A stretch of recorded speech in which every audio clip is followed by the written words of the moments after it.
Hey everybody, welcome back to Living Between Paychecks Kitchen. I'm Oz, that's Jack. Hello everybody. And today we're going to do two things that usually don't go together, but our budget just put it together and it actually worked out really good. So first we're going to do like a riblet thing. It's fried riblets. It's weird. I found it at a bar once. It was really good. And then we're going to do a broccoli and cheese thing, which you can do as a standalone thing or you can do it as a side. But we're going to show you how we do it over here being broke. Let's get to it. So riblets, I don't know, I think they're just sliced ribs. You're going to need some oil for frying, obviously. And we got these super cheap. They're just like cut up little pieces of rib. I don't know. And then we got something to season with. You can use the dry stuff like this, or you can get something like wet stuff, barbecue sauce, hot sauces, that kind of stuff. You get to toss them around. We'll get to that in a little bit. Then the other thing that doesn't really go with this, but it goes with this, is broccoli and cheese. So you're going to need a couple heads of broccoli and some cheese. Now you can get that big Velveeta block thing, or you can go the cheap route and get this canned hot and spicy cheddar stuff. Canned stuff's better. It's much better, but it looks horrible when you cook it. Now to start these up, you're going to slice these up, right? Now you need like a big knife. This is Jack's knife. He's letting me borrow. It's my scimitar. Let's take it and we slice in between the bones. Now if you come in here, you can kind of feel around and feel where the bones are, right? Because it's cut up, it's hard to tell exactly where they are, and then cut in between those. Get in those little chunks. Got to kind of feel around. Yeah, it takes a while. Some of them, like I said, the ribs aren't always right there. It's just the ends and pieces of it, and they go real well. Now, I think we used a cup and a half of oil. We ended up doing 3 batches, and we didn't have to add any more. It was a lot of oil. Yeah, this is not a healthy thing by a long shot. Now, be sure to turn on the proper burner. It's putting it on your favorite burner, but it was hard to tell because I'm fat and I couldn't look straight down. But you want it to, again, you want it to bubble, not splash. So you let it get warm, let it bubble up, and then you slide these in here as many as you can get.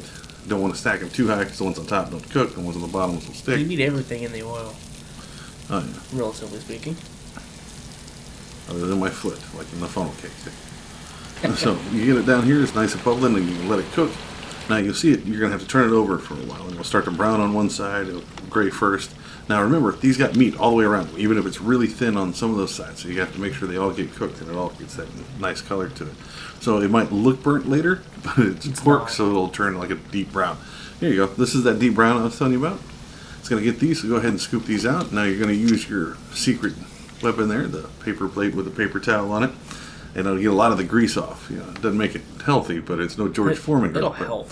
Now, once you get that, now you can take and just sprinkle this stuff on it and done with it. But the easiest way to do it is get you some of these Tupperware, which you get the ones that say Cool Whip on the side. Any kind of container with a lid on it, like an old Happy Meal box if you just got to have it. Now, you can take it and you get, I think we use the spicy Montreal stack. Like, I swear by these spices. They're really good. Then you just take them and put them on here and then just shake the crap out of them. Toss it like tossing wings. Like, you can also do this with anything that's wet. Like, they used to sell salads at certain fast food places where you could take it and dump the salad dressing on it. That's where we got the idea. But it's easy. It gets the seasoning on everything in there. It sticks to it. Now, this, you get just enough water to start with your broccoli, just enough to cover it. And I think it was a couple of different ones. Now I'm going to use that big knife again just because it looks impressive on screen. It's overkill for broccoli. Right. It's very John Holmesian. Now, like I said, we're making the Lorax mad by killing the little trees here. So you want to get these as small as possible, just to get them off the thing. You can cut off the big parts and break them down into little bitty pieces there. So I do this with a knife. Like, you don't have to use it with a knife. You can just do it with your hand. It breaks apart easily. I was trying to look cool with a knife, man. Maybe you know. All right. So then you just take it and you can cut these off. And get the bigger ones out, or you can just take them and pull these off. Make the Lorax cry a little bit and make the little trees. The tree people. Now, you get these big pile of them. Like, if you have a steamer, you can steam these, you can boil them, you can fry them. We're just going to boil them down a little bit. You don't want to take all the vitamins out of it. I still like a little bit of crunch to it, but you put a little bit in there, just enough where the water will cover it. And while you're doing that, you want to heat up your cheese. So you get your regular old thing. You don't have to oil it. And you can tell it's nice cheese because it's got a pull tab where you can just chug it if you wanted to. And I'll fight it to get it out of the can. It makes horrible noises too. Just keep scraping and it'll make that rib noise. You can tell it's good cheese. The can is ribbed for your pleasure.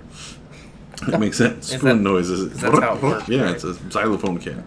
Now, you got your broccoli's been boiling just a little bit, so you got that. Go ahead and take it out and use your holy bowl and strain that and let your cheese keep warming, even though it still looks like a big cheese splat. It's not It'll be warm. You'll be able to touch it and feel it warm, but it doesn't show it. It's a good insulator. I think you can actually brick up a house with it. It looks like Now, plastic. you got your broccoli. It's still warm from the broccoli stuff. Just throw it right in there. Eat anything that falls out. Maybe then not that little piece down the bottom. And then start. Make sure the cheese is all over it. Again, you can use this as a side. You can use this as a standalone meal. You can do whatever with it. But we decided to cheat and throw meat on it. Don't eat this. Don't eat the silicon dioxide. Yeah, it doesn't dehydrate you as well as you'd think it would. It's one of those diet plans I had that went horribly wrong. So there you have it. That was really neat. Again, Riblets, we don't know where the hell they came from. We saw them I saw them at a bar after I went to the police academy that my buddy took me to celebrate, and it's really good, and it's super cheap. Now the other one came from just being broke, like the broccoli and cheese mom trying to be fancy and feeding us healthy food, but I think it cost us $8 all total. I think the Riblets were the most expensive part. You'd have to find those, but it fed me at least twice. Yep, I can't stand broccoli, and I especially can't stand it with cheese on it either. And I've never heard of a riblet, but you know what? This was a thing. Good stuff. Together, standalone. And there you have it. Fried riblets, which is great. Tossed, sauced, or you can do the dry stuff like we did. That's awesome.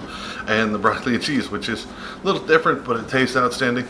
So we'll check you next time on Living Between Paychecks Kitchen on YouTube on Tuesdays and Fridays, or you can find us at Instagram at Living Between, or on Facebook at Living Between Paychecks Kitchen there, or on Patreon if you want to help us out. Shout out to all our patrons over there. Thank you very much. And we'll see you next time.